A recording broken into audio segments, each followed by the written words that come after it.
शेतकरी मित्रांनो, आता आपल्या भोंड्यावलं बागेतील भोंड्यावलं गवत फार अडचण कडतं, भांगलून घ्यावं लागतं सारखं आणि बराच खर्च वाया जातो.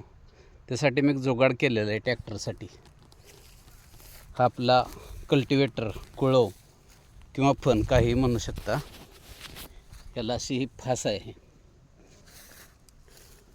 याच्या फासाच्या बाहेर इकडे एक सायन्स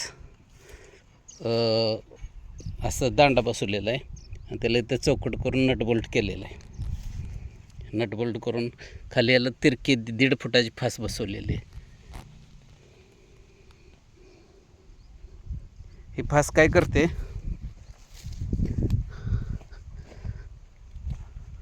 असं भोंड्याला लागून चालते. त्या भोंड्याजवळ असणारं गवत संपूर्ण निघत जाते.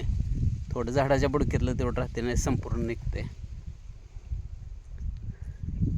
आता तुम्हाला मी चालवून दाखवत आहे. हे पहा, इथं कुळवाच्या साईडनं राहिलेलं गवत आहे. आता हे मी चालू करून दाखवतो.